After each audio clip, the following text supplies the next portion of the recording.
Maning-mani yan. Kamusta kaya ang Wala Eiffel Tower? Oo. May balita ka ba, Drew? Bro? Ano ba? Magkukwento ka ba? Welcome back, Drew. Ay, ibig siya ngayon, Maren. Oo nga tingnan natin kung good. Good news dapat. I'm sure Yes or good news yes? yan. Okay, alright. Bago natin na puntahan ang gimmick na yan, narito muna ang mga sariwang balita sa Buena Manong Balita.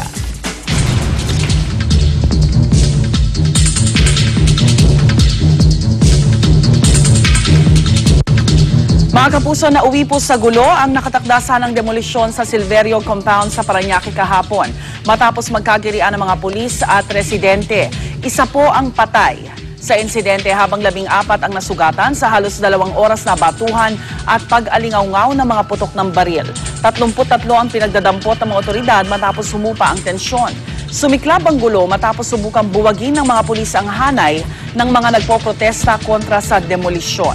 Pero giit ng pinuno ng mga residente, hindi sa kanila nagmula ang gulo. Ayon po sa Southern Police District, 16 na miyembro ng SWAT sa Parañaque Police ang dinisarmahan na at inilagay sa restrictive custody matapos ang karahasan sa demolisyon. Samantala, ibang balita naman tayo, umaasa raw ang DFA na nasa panig ng Pilipinas ang Amerika sa usapin ng standoff ng China at Pilipinas sa pinag-aagawang Panatag Shoal. Ayon sa DFA, isang araw ang issue ng Panatag Shoal sa pag-uusapan ni DFA Secretary Albert Del Rosario at U.S. Secretary of State Hillary Clinton sa kanilang pagkikita sa April 30 sa Washington, D.C. Hindi pa nasusundan ang pulong ng mga kinatawan ng Pilipinas sa Chinese Embassy noong nakaraang linggo. Tila hindi rin daw na ipaparating ni Chinese Ambassador Ma Keqing sa Beijing ang lahat ng impormasyong resulta ng kanilang diplomatic negotiations. At ngayon, mukhang mas pinalala pa raw ng China ang tensyon sa Panatag Shoal matapos silang hayaang maglabas-masok doon ng ilang mangingisdang Chino. Anim na Chinese fishing vessel ang naroon noong linggo at 3 naman kahapon. Bukod dito, may isang Chinese maritime surveillance vessel pa rin ang nasa Scarborough Shoal. Sa payag naman ng spokesman ng Chinese Embassy na si Zhang Hua, itinanggi nitong pinapalala ng China ang tensyon sa Panatag o Scarborough Shoal. Patunay nga raw dito ang pag-alis ng 2 nilang surveillance ship. Samantala, balikan po natin yung dyan sa Parañaque, magdamag pa rin nakabantay ang mga residente at mga pulis para sa pagpapatupad ng demolition order ngayong araw. Yan ang Buena Manong Balita ni Isay Reyes. Isay? Susa, naabutan namin na nakakalat pa rin ang mga bato na ginamit di umano sa engkwentro sa pagitan ng PNP at ng mga residente ng Silverio Compound kahapon. Ang ilang residente dito pinipilit ibalik sa normal ang kanilang buhay. Inabutan namin ng iba na lumuwas ng maaga para mamili ng kanilang paninda. Ang iba naman pinilit hakutin yung mga bato sa talipapa para maisaayos daw nila muli ito. Pasado 1:00 ng hapon kahapon nang buksan muli ang kahabaan ng Dr. A. Santos Avenue dito dahil ito yung sinaradong kalsata dahil dito nagkaroon ng engkwentro kahapon. Inaasahan na itutuloy pa rin ang demolition ngayon dahil ayon daw sa court order, 2 days daw na full force demolition ang magaganap dito. Susan? Okay, maraming salamat, Isay Alvarez. Isay Reyes. Reyes, sorry. Isay Reyes. Isay Alvarez. Isay artista. Actress yun, diba? Paborito ko yun eh. Magaling kumanta yan, diba? Magaling yun. Samantala, kahit inulan ng ilang lugar sa bansa kahapon dahil sa tail end ng cold front, hindi pa rin daw ito senyales na bahagya ng naibsa ng tag-init dahil ayon sa Pag-asa, asahan pa raw na mas magiging mainit pa ang panahon sa mga darating na araw. Sa pagtaya ng Pag-asa, aabot ang temperatura sa 37 degrees Celsius sa Metro Manila.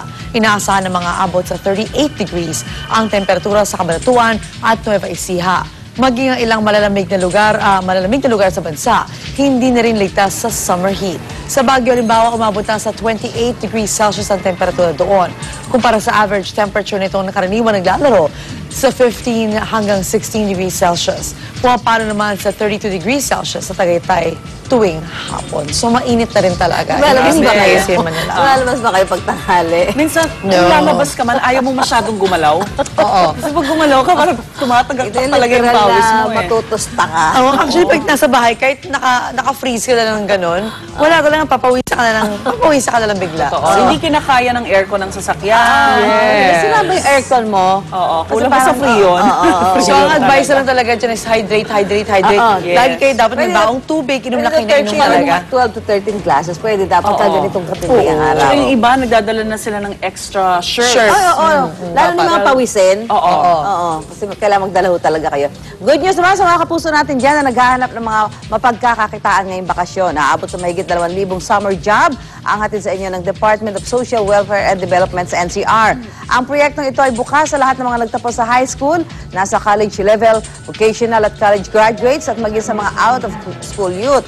Kabilang sa mga posisyon pwedeng pag-applyan ng office assistants, field workers at daycare center assistants. Ang mga matatanggap sa sweldo ng 426 pesos kada araw. Sa mga interesado, maaari lamang daw magdala ng birth certificate, barangay certificate, resume at valid ID sa mga tanggapan ng DSWD.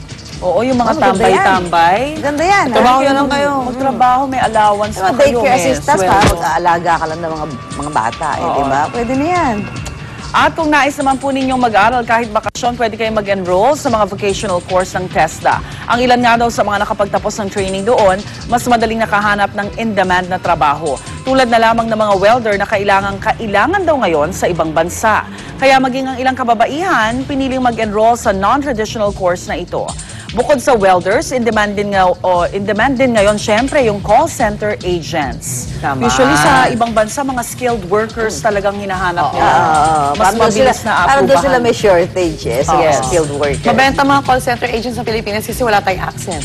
Sa totoo lang. At magaling naman tayo magsalita talaga. Oo. At narito naman ang ating showbiz balita ngayong umaga.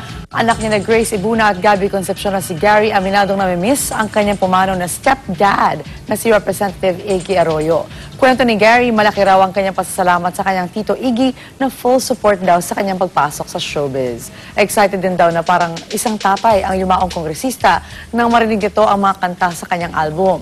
Dagdag pa niya, hindi pa rin daw nila matanggap ng kanyang inang si Grace ang pagpanaw ni Iggy. I think it will take time for her to get over it or to move on. Pero she still cries, there are still days na umiiyak siya and yung minsan confused pa rin siya dahil marami siyang tanong. Pero hopefully one day she will be okay. I know she will be okay. Strong yung mommy ko eh. At mamaya sa pagbabalik ng unang hirit, eto pa mga balitang dapat niyong abangan. Food and Drug Administration at Eco-Waste Coalition nagbabala laban sa mga nakakalaso na pampaganda na may mataas na mercury content. Na yung nakakaputi ba yan? Nakakaputi yan. Oo. Mabilis makaputi. Nakakaputi ito. Kaya nagkalat. Kaya mabenta. Pero mamamatay ka agad. Yun na kapalit. Masusunog ang balat mo. Samantala, isang Amerikano tinawid ang Malagrand Canyon ng China sa pamamagitan ng tali. Wow, saan yan? Death-defying, ha? Wala siyang ano? Wala. Walang tungkod, nothing. Walang harness? At sa ating web hirit, sisilipin natin ang ilang imahe ng Earth na nakuha ng isang astronaut mula sa Kalawakan. Ay, ang ganda. Nakakilabot naman yan. Maganda pa ang Earth. Oo, diba? Nandiyan tayo eh. Kaya alagaan natin hanggang maganda yung So mga kapuso, tuloy-tuloy lang ang pagtambay dito sa #1 morning shows television ngayon. Ito ang Unang Hirit!